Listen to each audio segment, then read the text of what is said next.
Gitu bocah temenan. Iya, bocah temenan anjing, mbok pikir ora kowe. Makanya mulai tenan iki. Temenan. Waktu episan wae. Iku iso. Siap. Siap aku cok. Anjing. Siap. Yes. Mulai. Boleh.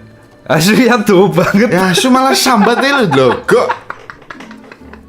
Halo semuanya, apa kabar? Sehat? Weh, stres po?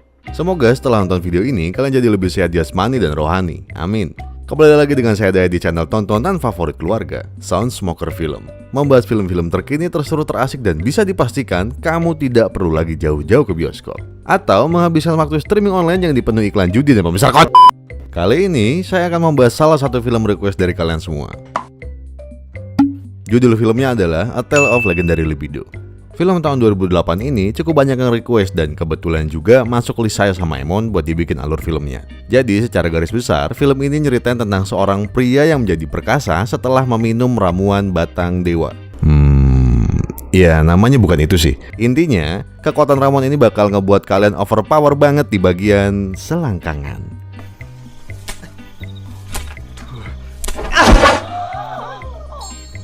Nah, karena hal ini juga dia jadi idaman wanita satu kampung. Tapi ada yang harus dibayar olehnya untuk jadi perkasa. Nah, biar nggak spoiler, kita langsung aja lihat alur filmnya. Tapi seperti biasa, jangan lupa subscribe buat yang belum subscribe dan tonton videonya sampai habis.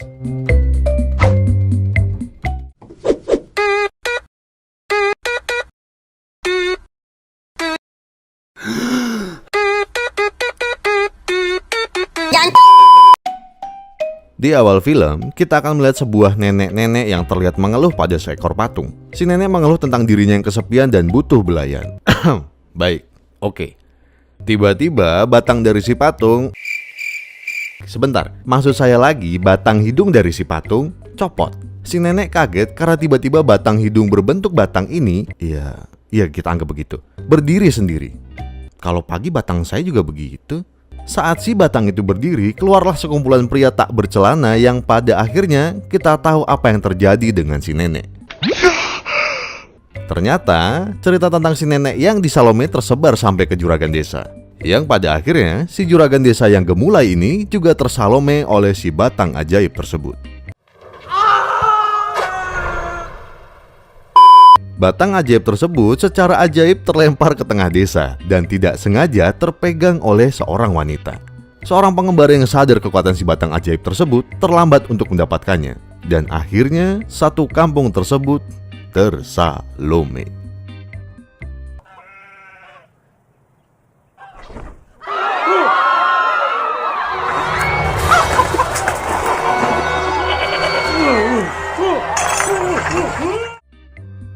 Karena terlalu berbahaya, entah bagaimana caranya, batang ajaib tersebut disulap menjadi anggur dan disimpan dalam sebuah kendi yang diberi jimat, dan dikubur di dekat patung yang batangnya copot. Aduh, maksud saya hidungnya. Kita pindah ke beberapa tahun kemudian. Desa yang dulunya terkena Salome massal sekarang sudah terlihat efeknya. Di desa tersebut, peran pria dan wanita terbalik. Kita bakal melihat banyak pria yang melakukan kegiatan wanita dan wanita yang melakukan kegiatan pria. Bukan hanya kegiatan sehari-hari, bahkan mereka pun pasrah ditunggangi. Sampai pada sebuah perkelahian di mana ada seorang pria, namanya Byun, yang sebelumnya diganggu para bandit.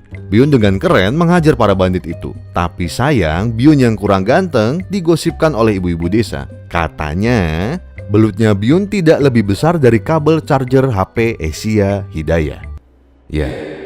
Jadi si nenek Sangyan ini cerita, saat itu Byun yang polos dan tidak mengerti apa itu raba-raba batang dipanggil oleh seorang cewek saat sedang berjualan. Saat Byun masuk dan ingin menaruh barang jualannya, Byun malah ditarik dan dipakai di tempat.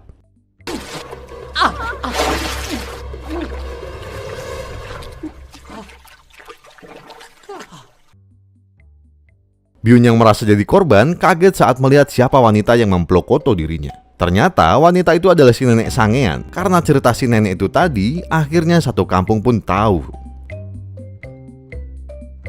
Namun berkebalikan dengan kakaknya Byun. Si kakak yang kurang tampan ini ternyata punya alat tempur yang cukup menunjang. Bahkan para wanita di desa Byun pun mengakui kalau alat tempur kakak Byun memang pantas diacungi jempol. Belum selesai sampai di situ, Byun juga dihina oleh seorang tabib buta. Saat Byun sedang buang air, Saat Byun sedang meneteskan air, si tabib juga ikut buang air. Dan bisa kita lihat, biarpun buta di mata, ternyata si tabib tidak buta di burungnya. Byun yang makin sedih langsung pergi mabuk-mabukan. Saat sedang mabuk, ada sebutir kaki yang meraba-raba kabel charger Byun. Dan ternyata itu adalah... Dan tebakan kalian salah, karena yang meraba adalah bapak-bapak berkumis tipis ini. Byun marah karena merasa harga dirinya tidak ada sama sekali. Saat Byun mengamuk dan mulai menghancurkan kendi-kendi berisi air maksiat, kakaknya datang dan meminta maaf soal kelakuan Byun. By the way, saya lupa ngasih tahu nama kakaknya Byun. Namanya Gangmok. Gangmok menggendong Byun yang mabuk dan berceramah sedikit tentang tindakannya. Pada saat itulah Gangmok dan Byun bertemu dengan seorang cewek. Ngangkangnya bisa lepas begitu ya. Gangmok dan Byun terpana melihat ngangkangnya. Maaf. Maksud saya tariannya si cewek. Sampai mereka tidak konsen dan jatuh ke sungai.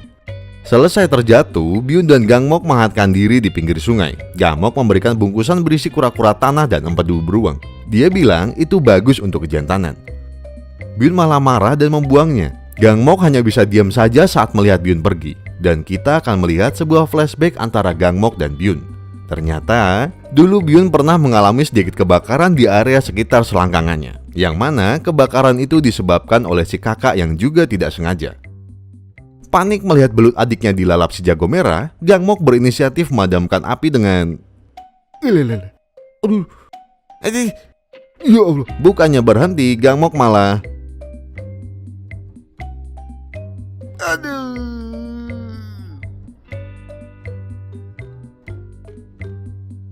Dan akhirnya kita tahu kalau belut Byun yang sekarang adalah buah karya dari si kakak.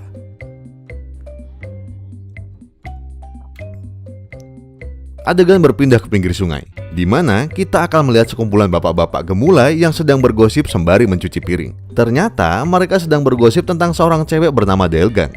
Bener gak ya namanya? Katanya juga Daelgang berhasil kabur dari sekapan tentara Jepang yang menjadikannya budak seks.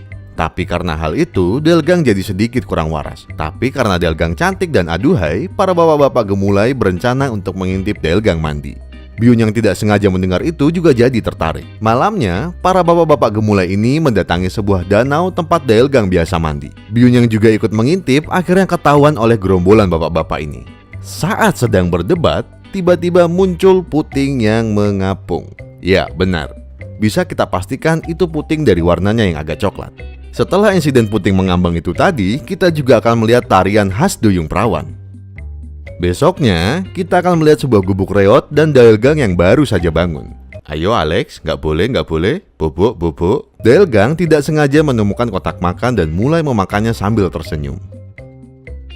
Dan kita tahu siapa yang menyiapkan makanannya itu setiap hari. Adegan berpindah ke sebuah danau, di mana sekumpulan bapak-bapak gemulai sedang asyik mengintip berjamaah. Di saat yang sama, para istri perkasa ini mengetahui kalau suami sedang maksiat berjamaah. Bukannya menghajar si suami, para istri ini justru menghakimi Daelgang yang tidak tahu apa-apa. Gangmok yang mendengar teriakan Daelgang langsung datang dan melerai perkelahian.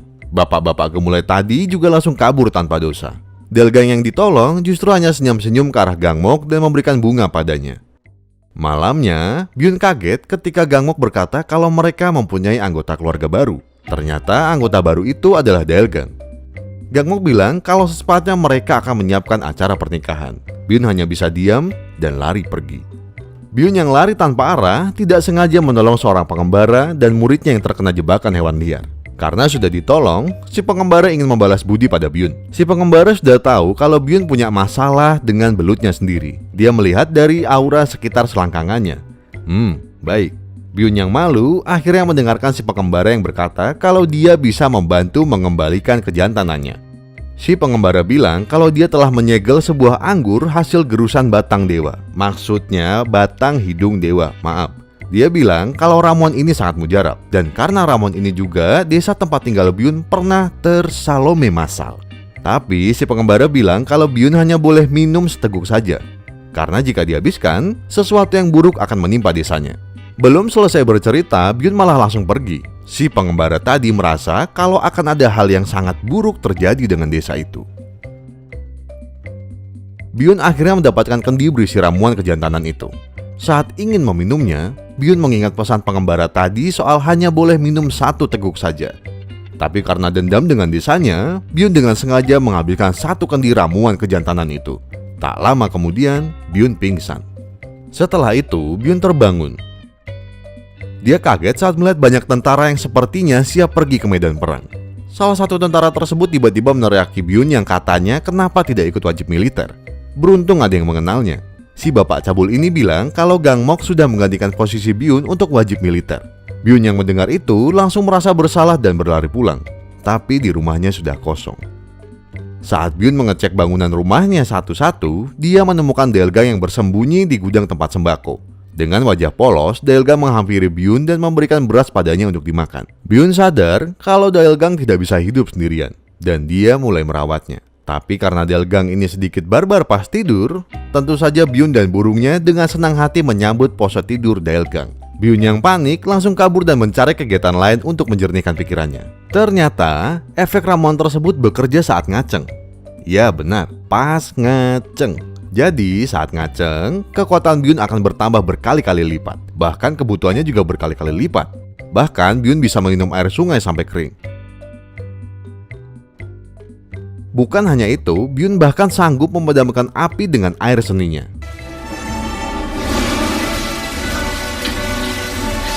Dan dari sinilah para perempuan desa yang kesepian mengetahui keperkasaan Byun.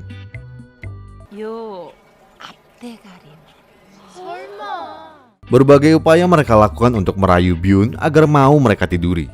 Namun Byun selalu menolak.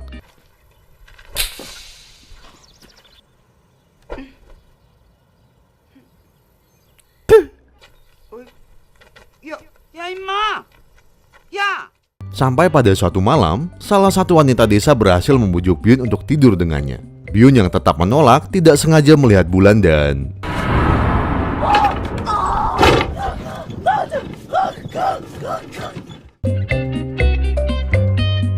Para wanita desa lain merasakan aura yang sangat kuat dan mereka tahu aura itu berasal dari mana.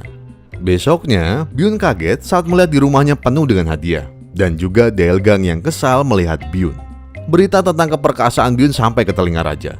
Sang raja tahu soal Byun dari sang putri yang tidak sengaja melihat Byun memadamkan api dengan air seni dewanya.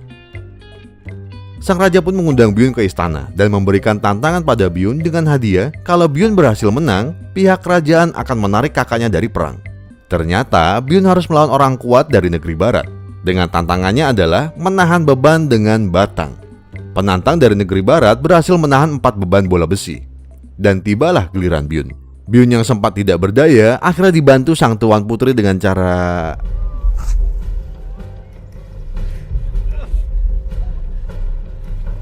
Dan dengan klimaksnya, Byun pun berhasil menang dengan gagah perkasa. Namun, kemenangan Byun tidak dibarengi dengan harapannya. Sang raja bilang kalau Gang Mok kakak Byun tidak ditemukan dimanapun di medan perang. Byun pun pulang dengan sedih. Tidak selesai sampai di situ, kesengsaraan Byun bertambah dengan melihat wanita yang dicintainya mengalami sakit aneh. Sang tabib buta bilang hal ini terjadi karena kekeringan di desa mereka yang akhirnya Daelgang kekurangan cairan. Di sini Byun sadar kalau dialah yang menghancurkan desa selama ini. Sang tabib juga bilang kalau masih ada cara lain untuk menyelamatkan Daelgang. Caranya adalah Byun harus bercinta dengan Daelgang dan itu satu-satunya cara untuk memberikan cairan tambahan pada Daelgang. Singkat cerita, Daelgang berhasil sehat sedikit dengan bantuan cairan Byun. Tapi karena hal ini juga, Byun digosipkan tidur dengan kakak iparnya sendiri. Tidak selesai sampai di situ, desa mereka terus mengalami kekeringan parah. Sampai si pengembara berkata untuk mencari kendi berisi ramuan sakti untuk menolong desa tersebut. Tapi mereka terlambat, karena kendi tersebut sudah kosong.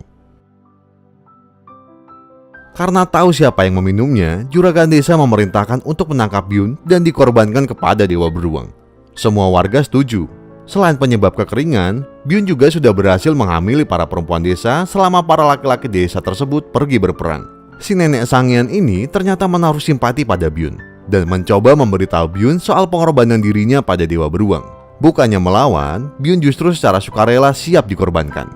Ternyata, sebelum si nenek Sangyan mengabari Byun soal pengorbanan ke dewa beruang, Byun tidak sengaja melihat kakaknya yang kembali dalam keadaan hidup, tapi kakinya harus hilang sebelah.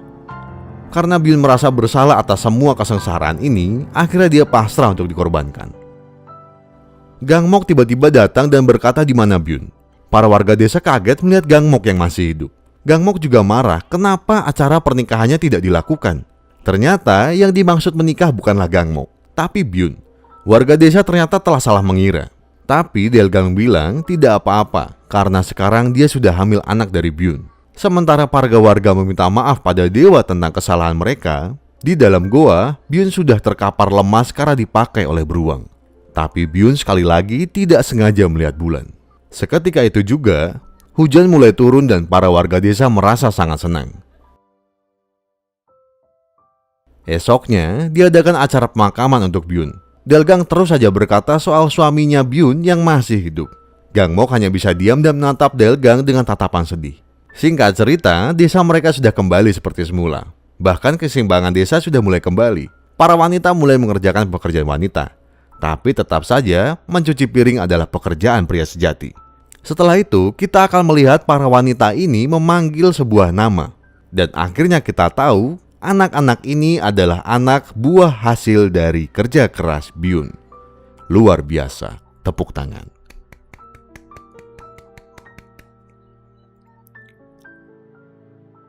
Setelah itu, kita akan melihat sebuah perahu kecil berisi mbak-mbak yang sedang bergosip tentang Byun, si legenda burung. Salah satu mbak-mbak di sana berkata tentang ukuran burung Byun yang sebesar badan orang dewasa. Dan kamera berpindah ke arah tukang perahu yang ternyata itu adalah Byun. Dan film pun tamat.